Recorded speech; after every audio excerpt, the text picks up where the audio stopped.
Do you like NASCAR? Do you like a tribe called Quest? Well, you gonna love the Urban Conservative.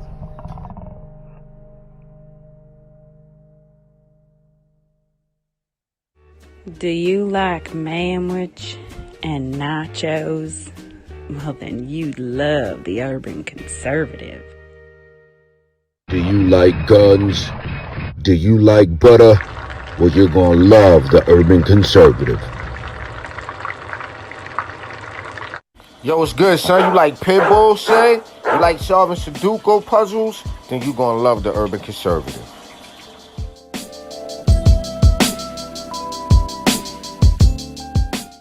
Hey, buddy, if your car making a sound like this, you might want to get you some power steering fluid and check out the Urban Conservative podcast. Are you repulsed by the idea of drag queen story time at your local library, but enjoy Carol Baskin TikTok memes? Then you would enjoy the Urban Conservative. Do you want to slap your boss and then go home and make yourself some golden brown pancakes covered in butter and freshly made warm boysenberry syrup? Then you'll love the Urban Conservative. If you're a little over. Millennium TV, bridging communities worldwide. We broadcast diverse international content from Europe, Asia, Africa, and now right here in the USA. Watch us via Roku on your smart TV. Submit your own content to 1530entertainmentllc@gmail.com. Download the Millennium TV app from the App Store to stream our shows anywhere, anytime. Millennium TV.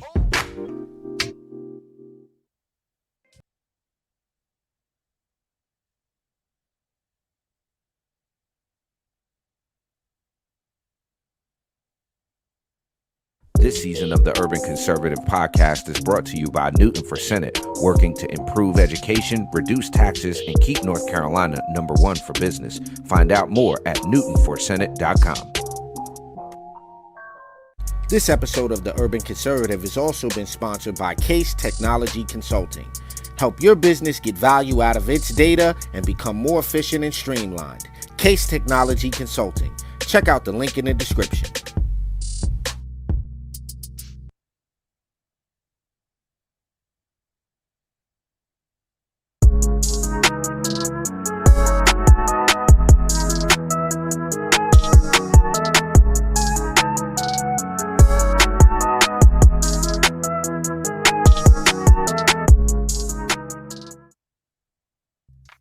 Top of the morning to you. Welcome to the show. My name is Addul Ali, and thank you so much for being a part of Top of the Morning here on Millennium TV and on Facebook, Instagram, and YouTube Live. We really appreciate all the love. As always, jump in and let us know where you're watching from. Get in the comment section so we can give you a shout out. And look, man, at the start of today's coffee show, just first and foremost, we're out our Reese's peanut butter cup mug this morning. So get yourself a cup of coffee and get all locked in with us, because we're gonna keep it all fun and lighthearted around here. But we got some serious stuff that we're gonna cover. Before we get into today's news, I gotta give a really, really big shout out to each and every person that wished my brother and I and my son Dre, who happens to share the same birthday as us, a very happy birthday. 44 is a little bit more than we thought we would make given the circumstances, but super happy to be 44. And thank you again for all the birthday love, the shout outs, the Facebooks, the text messages, and all that good fun stuff. Today is December the 29th, 2022. Joe Biden is still the worst president in U.S. history. And again, thank you so much for being part of Top of the Morning. We've got some interesting things. Oh, buddy. Now, I'm just going to start out here. Okay? I'm going to start out here. I don't like, what's that stuff, the cakeys, tofu? Like, I'm not a tofu guy. Okay? The texture of tofu sounds a little weird, right? I don't like the soy nuggets, like soy. I'm not a big fan of that. Now, I can do an Impossible Burger because that's plant-based, and I'm cool with that. I know what plants are. I know what quinoa is. I know what peas are. I can deal with that, okay? I can deal with mashed up plants made to look like a burger, but what I find absolutely atrocious is this idea of growing chicken in a lab. It's exactly what's happening, folks.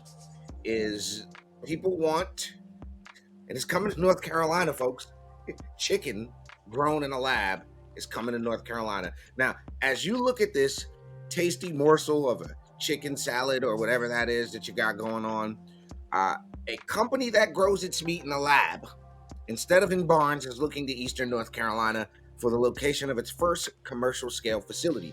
Believer Meats is investing $123 million plus to build a manufacturing facility in Wilson Corporate Park that, when complete, will employ about 100 people, with Believer targeting the production of about 22 million pounds of meat a year.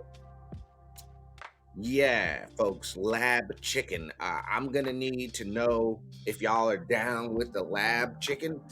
You're probably eating some of it already if you're eating at some of these fast food places. But honestly, lab chicken? I mean, are they gonna have to tell us that this is lab chicken? I mean, does it have, if you can make something that tastes like chicken and everything tastes like chicken, then what? Are we in the Matrix? Is that it? I mean, lab chicken? This is what they talk about. Lab grown chicken meat. Yaakov Nemayas is an Israeli professor who founded the company as Future Meat Technologies back in 2018. In November of 22, the company changed its name to the more marketable Believer Meats. The company operates a pilot plant in Rehovot, Israel, and was looking for somewhere to scale up production. The announcement comes less than a month after the U.S. Food and Drug Administration made Upside Foods the first company to receive key regulatory approvals for its lab-grown chicken product. Upside still needs approval from the U.S. Department of Agriculture before it can go to the market, and Believers Meats is working towards those approvals as well. North Carolina Commerce Secretary Michelle Baker Sanders said in a written statement that North Carolina's leadership in agribusiness and biotechnology, combined with the largest and most diverse manufacturing workforce in the southeastern United States, will help the company meet the future food demands of a growing global population. The average wage at the Wilson facility will be $60,087, according to the announcement from the governor's office, and the project will receive a $500,000 grant from the One North Carolina Fund, although Believer Meats must hit its capital investment and job targets to receive the payout. Now, here's my problem with this, folks. Again, I'm cool with the veggie burger, all right? I'm cool with pea protein. I know some of them are like a plant fungus. I'm cool with that because I know what that is. But if it's in a lab, bro, what is this? Does that even qualify technically as meat? Because, like, no, it's can you imagine going to there's real chicken and there's lab chicken and you can't tell the difference? That's spooky. If y'all are watching this, North Carolina representatives, please do something about this. I don't know that lab chicken is the thing that we need to be doing. We got some more news on the back end of this break. Y'all don't go nowhere. Share the content, grab a cup of coffee. We'll be right back here on Top of the Morning. Don't go nowhere. TV, bridging communities worldwide. We broadcast diverse international content from Europe, Asia, Africa, and now right here in the USA.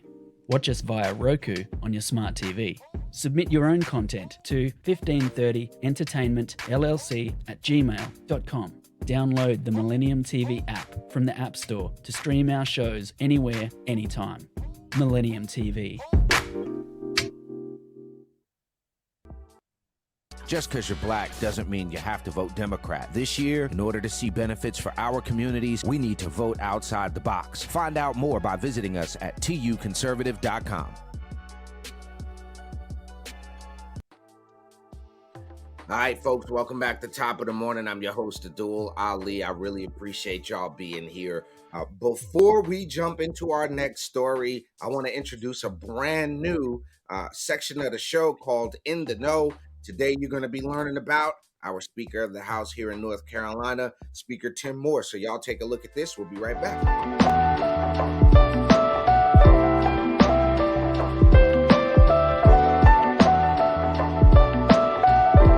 Moore was born on October 2nd, 1970, in Kings Mountain, North Carolina, in the western part of the state. As a teenager, Moore worked at the State General Assembly as a page, later interning for state senator. Moore first attended Campbell College, where he joined the college Republicans. After 2 years, he transferred to University of North Carolina, where he completed a BA in 1992. He was active in the student government at both colleges. He took a fight to the UNC Student Supreme Court in an effort to add more members to the Student Congress. In 1995, Moore graduated from the Oklahoma City University School of Law. In 1995, Moore joined a law firm in the Cleveland County, North Carolina town of Shelby. He opened his own law practice in Kings Mountain in 2009, representing business and individual clients. In 2015, Moore was hired by the Cleveland County Commission as an attorney for the county, serving in this role simultaneously with his position as Speaker of the State House. Moore co-owns 67 Motors, a Forsyth County metal recycling business.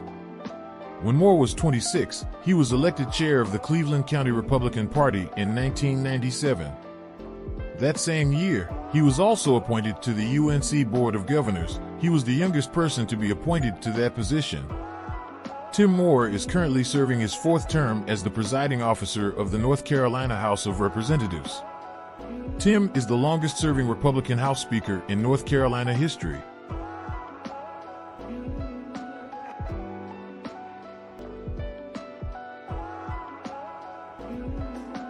All right, folks, that's our new segment here on Top of the Morning called In the Know, so you get to know about your elected representatives. And this morning, big shout out to Speaker Tim Moore. We really appreciate him and all that he does here for us in the state of North Carolina. Now, this morning, as you can see, I got on some fly gear this morning. I got on some pretty fresh stuff.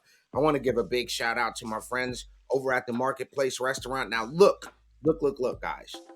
I will drive 2 hours away to go get one of these Southern Reubens. If you have not been to the Marketplace Restaurant, I'm telling you, you need to get out to the Marketplace Restaurant. Shouts out to Luke and the whole team out there at the Marketplace Restaurant. We really appreciate what you guys do, and we got some events coming up. They're going to be catering for us, so if you need your catering, hit up the Marketplace Restaurant. And I think they're doing delivery now, which is even better for the folks in Moore County. So shouts out to the Marketplace Restaurant and all that good stuff. We got another interesting story, and look, tomorrow morning, you are not going to want to miss our special guest. We have Representative John Hardister, who is going to be joining us right here on Top of the Morning. We're going to be talking about his legislative accomplishments, what he sees for the future, and we're going to be talking about this right here, which is an important thing. If you don't know what's happening, the federal government has put a ban on government on TikTok on government devices.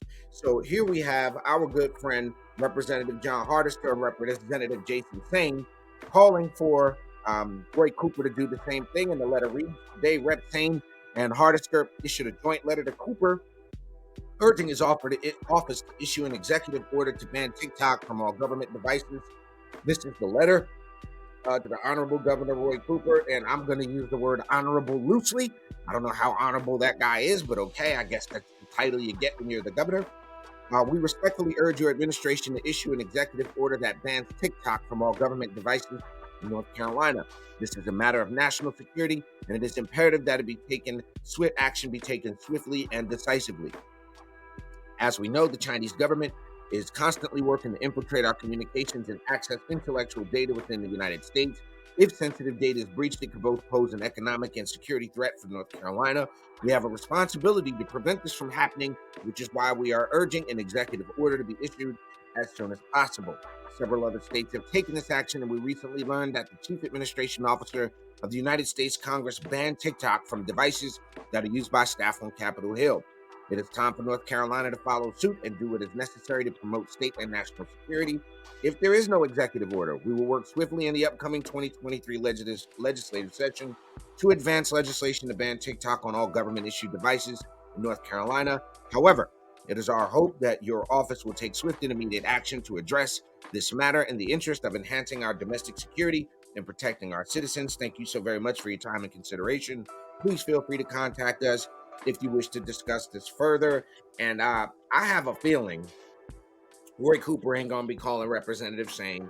He ain't gonna be calling Representative Hardister. Heck, Roy Cooper don't really want to work with no Republicans as it is.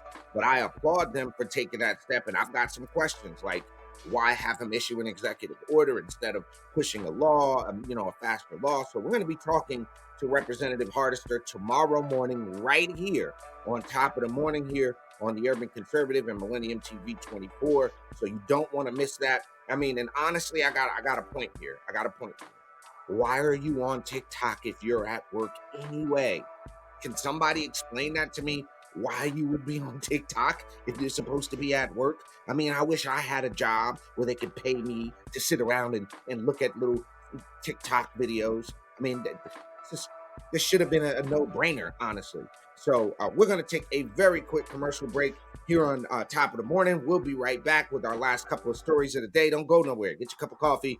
Come on back to Top of the Morning.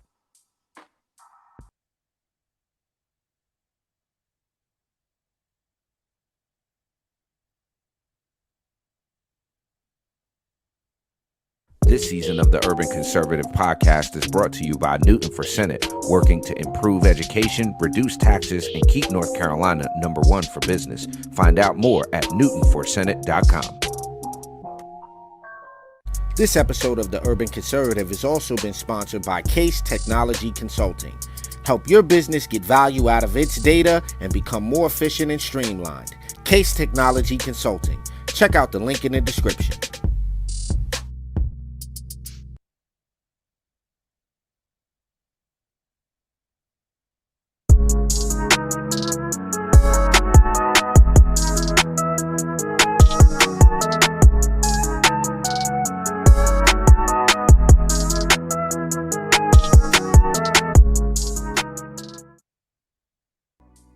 Welcome back to Top of the Morning. I'm your host, Addul Ali. I appreciate you for being here and hope you're having a wonderful morning so far. Got yourself a cup of coffee or tea or whatever it is you do in the morning. This morning, we've got an official coffee blend from our good folks over at French Express. So shouts out to Ryan French and the whole team over there. One thing we wanted to cover this morning, we got two more subjects we're going to cover this morning. The first one, we've been talking to you and you hear across all the media about how important it is that our southern border get protected of all the fentanyl and all the drugs and the human trafficking and the impact that it's having on the people that live down near the border and even some folks who are as far as 50, 60 miles away. Yesterday we had showed a lady who was saying she lives 60 miles from the border. People are trying to break into her home, break into her garage, killing their animals, breaking their fences and things like that. And here's the interesting part, right? You go to some of the richest leftist people in the world, right? Like Barack Obama, let's just use for example. Do you think Barack Obama has any fences or walls around his property to keep people out? Do you think, I don't know, Joy Behar from The View lives in a fenced in and walled in community? Do you think Bill Gates has maybe, I don't know, some sort of security cameras, fences, or walls to keep people he doesn't want in his property out of his property? We know some fairly well-to-do folks. They all have fences and walls around their property. So it's apparent that fences, walls, and those sort of things work, especially in consideration of the border. So here you see that there's some finishment. The migrant crossings are plummeting as Texas Guard expands a barbed wire fence. And a mile-long stretch of downtown El Paso where the Texas Army National Guard has set up concertina wire and portable fencing along the Rio Grande is what you're looking at.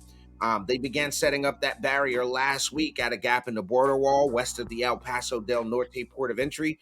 In the space of 8 days, the barbed wire has nearly reached a second port of entry and a chain link fence anchored by sandbags that extends it even further. The result is that the asylum seekers can no longer walk across the ankle-deep water in the Rio Grande and turn themselves into Border Patrol agents in that area.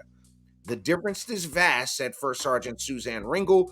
The 19th, 20th, and 21st, we had large groups of families and individuals who were wanting to come across. Now it's almost a ghost town out there. She attributed that to the visual deterrent of the barbed wire, parked Humvees, and soldiers patrolling the area with semi-automatic rifles. Y'all could have just said rifles. Why does the left always got to do that? All guns are semi-automatic, dummies. Most guns are semi-automatic, dummies. But the point that I'm trying to get at here, folks, the point that we're trying to make is that borders work. Walls work. They're seeing this work. Why are we sending billions with a B of dollars, right, over to Ukraine, but we don't got $5 billion to finish the wall to protect our southern border? It is becoming more and more apparent. If you don't know, the left could care less. And I'm not talking about your average normie person, Democrat, who's, is oblivious. I'm talking about the people in power, the people who are making decisions. It has become abundantly clear that they don't care. Well, Texas Governor Greg Abbott is doing an amazing job. He's starting to send these migrants, air finger quote, migrants, to the sanctuary cities who are now complaining. And speaking of complaining, how come we aren't hearing as much ruckus about Joe Biden going on vacation to the Virgin Islands or the St. Croix? Same thing that we had. Trump is on vacation. He's on vacation. The same thing they beefed at Ted Cruz about. Nobody's beefing at that Mayor Eric Adams while his city is being inundated with illegal immigrants, while the crime is higher than it's ever been. While our southern border is being basically invaded, the president takes a vacation. That's unheard of. But wonder why CNN and MSNBC and all of these, folks on the left aren't screaming bloody murder about them being on vacation. Well, good on you, folks, for getting those walls and those barriers up. It is going to make a difference. As they said, the border control agents are saying, basically, that's helping. It's getting those numbers of people, just waiting across the water. I've got an idea. And just hear me out, folks. Instead of building a wall, right? Why don't we make that moat, that water, why don't we make it deeper? Why don't we just dig it deeper? Why don't we put some alligators in there? Maybe source some piranhas, right? And then make a game show out of it, right? If you survive, you get to come across. I don't know. I'm just joking. I'm kidding. Please don't go out there and say Addul said, let's turn the border into a survival game show. I was joking. We got one more story we're going to cover here on Top of the Morning. Y'all don't go nowhere. We're going to take a quick commercial break and be right back here on Top of the Morning. We'll be right back.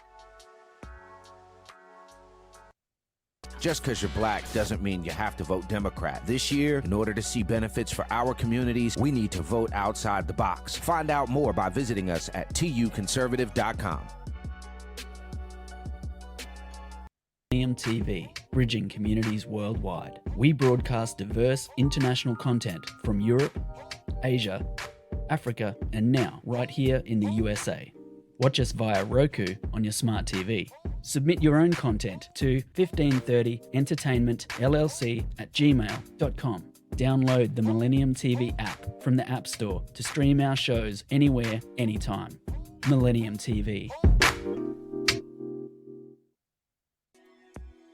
Welcome back to Top of the Morning. I'm your host, Addul Ali, and thank you so much for watching on Millennium TV 24. You're also watching live on Facebook and Instagram. If you haven't done so already, please show us some love by going on over to tuconservative.com.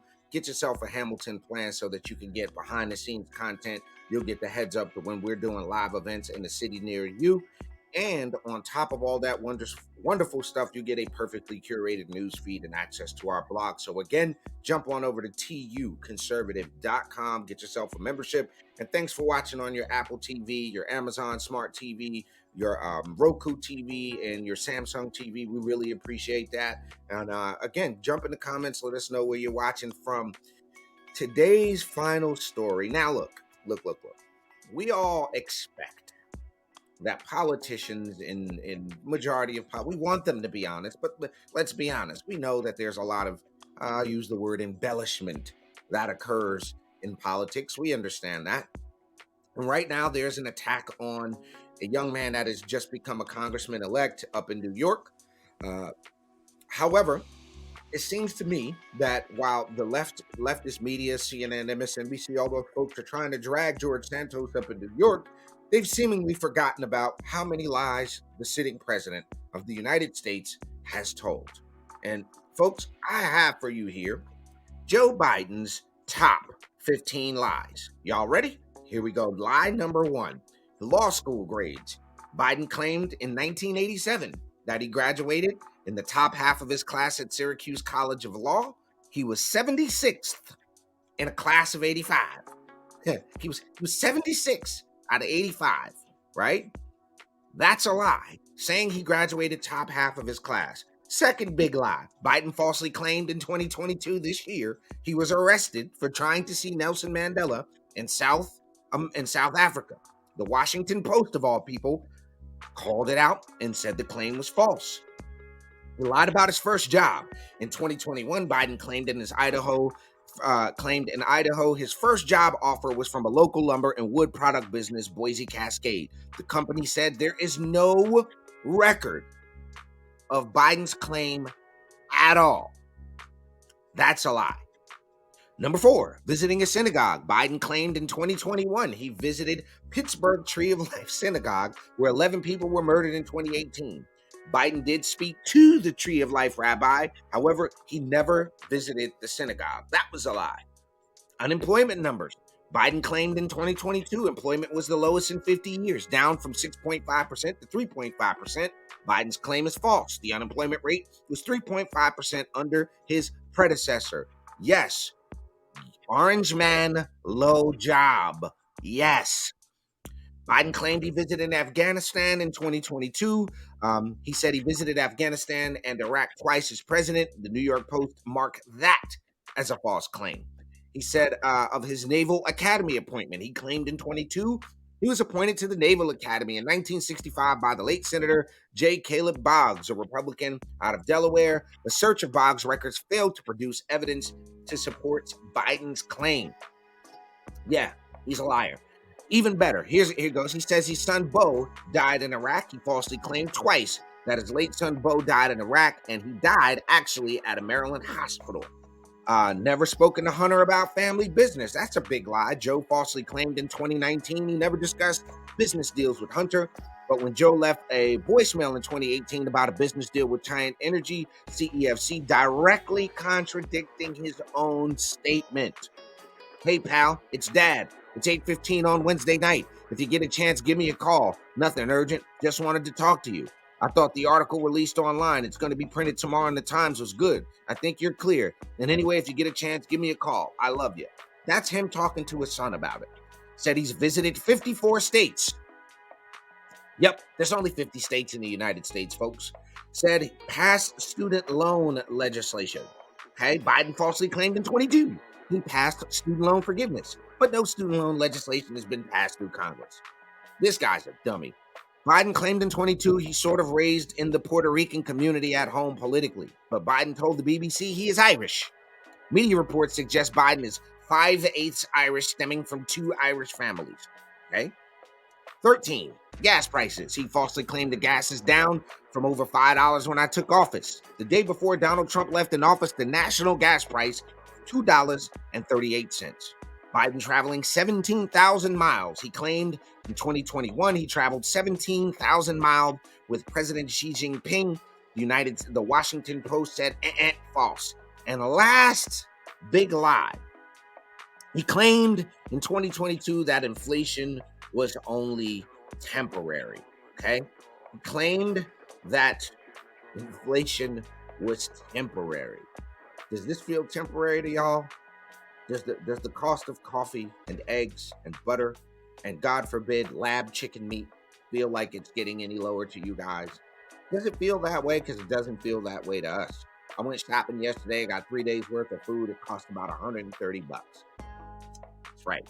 So, folks, your president, if you voted for this guy, is an absolute liar. I think it's very, very telling about how much they're going after one young guy up in New York, but they're failing to cover the lies of Joe Biden. This is the mainstream media. If George Santos has to step down, if they want George Santos to step down, I hope Republicans push equally as hard for Elizabeth Warren to step down. and that other congressman who said he was a Navy SEAL that never was a Navy SEAL, or any other congressman that it's been found out has embellished their resumes or done something like that. If it's good for one, it's good for everybody. But if the lies start at the top, the one thing you can't say about Donald Trump is he was a liar. The man said he was real about what his businesses were. He said, there's certain things that's happening. So look, folks, Joe Biden, biggest liar in the White House ever. 15 lies. We just broke them down for you. So again, tomorrow morning, right here, you are not going to want to miss Top of the Morning. Tomorrow, we have Representative John Hardister, who is going to be joining us. We're going to be talking about this North Carolina TikTok ban letter that they sent over to Governor Roy Cooper. We're going to be talking about the upcoming legislative session that the General Assembly has going on. We're going to get to know John Hardister a little bit so that you can get to know your elected representatives. So we want you back here bright and early tomorrow morning at 8 a.m. for Top of the Morning with me, Addul Ali. We will see you guys bright and early tomorrow. Make sure you jump on over to tuconservative.com, support the platform. Thanks for watching on Millennium TV. My name is Addul Ali. Top of the Morning to you. We'll see you tomorrow.